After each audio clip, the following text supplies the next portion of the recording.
9 instant ramen brands you should reconsider, and 2 better options. At Culinary Cipher, we don't follow food marketing, we verify it. The truth is always on the label. Decode your plate. Instant ramen is one of the great cheap miracles of modern food.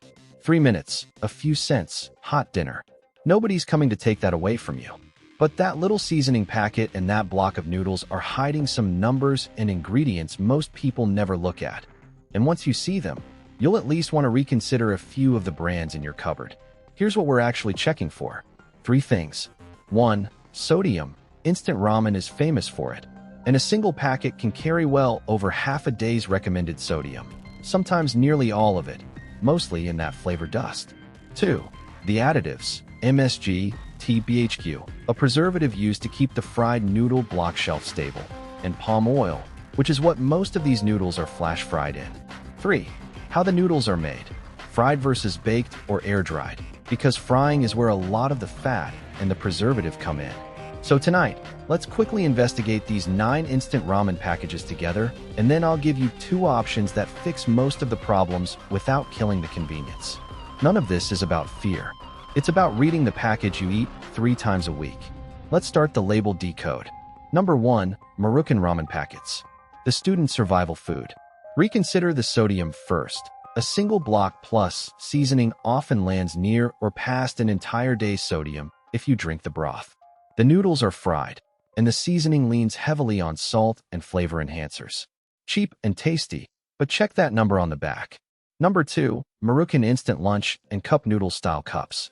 The cup format adds convenience and usually adds sodium too. Plus, the dehydrated veg and flavor packets bring their own additive list.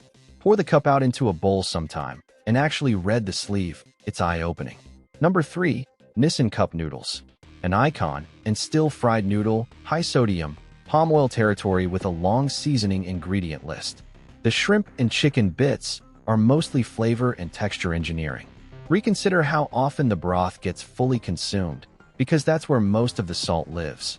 Number 4. Nissin top ramen. Same family, same fried block, same sodium story. The oriental and chili flavors lean hard on the seasoning packet. Fine occasionally, just don't mistake it for a low-sodium meal. Number 5. Samyang buldak and the super spicy imported cups. Wildly popular online, genuinely delicious, but the sodium and fat per serving are high, and many cups are technically 2 servings, so the back panel number doubles if you eat the whole thing, which everyone does.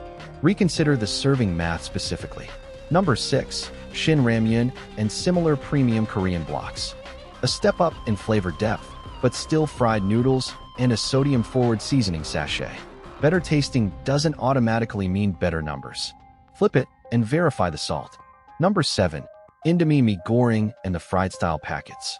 The dry sauce toss style is addictive, but it stacks multiple sachets, seasoning, oil, sweet soy, chili, and the combined sodium and oil add up quickly. Reconsider by counting every packet you squeeze in. Number 8. Store brand and dollar store ramen blocks. The cheapest of the cheap usually means the most basic fried noodle and the saltiest, most additive-forward seasoning, because flavor is doing all the heavy lifting on a tiny budget. Don't assume generic means simpler. Read it. Number 9. The bowl and restaurant-style upgrades that imply health. Fancier packaging and words like artisan or authentic can still sit on a fried noodle, high-sodium base. The upgrade is often the toppings and the bowl, not the core nutrition. Reconsider whether you're paying more for the same numbers. Before we keep going, notice something? None of this required a nutrition degree. We didn't need food trends. We didn't need fear. We just needed to flip the package over. That's what Culinary Cipher is all about. Helping everyday shoppers see what companies already tell us. Once we know where to look. Because the truth is always on the label. Decode your plate. Now, before anyone panics, instant ramen isn't going to hurt you as an occasional meal, and the additives here are legal and common. The real issue is frequency and the broth. If ramen is a once-in-a-while thing, enjoy it. If it's your everyday lunch, the sodium adds up in a way that's genuinely worth managing. The 2 easiest fixes cost you nothing. Use only half the seasoning packet and don't drink all the broth. That alone can cut the salt dramatically. Add an egg and some frozen veg, and you've turned a snack into a real meal. Let me also bust one myth and hand you the real upgrade, because the internet gets ramen wrong in two directions. The myth, MSG is dangerous. It isn't. Decades of research have not backed up the old MSG is harmful scare. It's a flavor compound found naturally in tomatoes, cheese, and mushrooms, and most people have no reaction to it at all. So if you've been avoiding ramen specifically because of MSG, you can relax. The sodium total is a far more meaningful number than the MSG line. Don't let the wrong villain distract you from the real one. Now 3 real ramen upgrades, which costs almost nothing and works with any brand you already own. 1.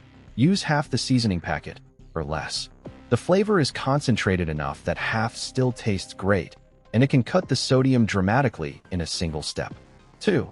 Don't drink all the broth. Most of the salt is dissolved in that liquid, so eating the noodles and leaving some broth behind quietly removes a big chunk of the sodium without changing brands.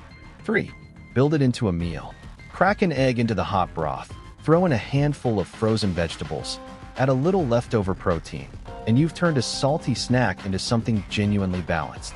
Those 3 habits do more for your nutrition than switching brands ever will. And you can do them tonight with the exact ramen in your cupboard. It's also worth understanding why fried versus baked matters, since it's the single biggest brand-level difference.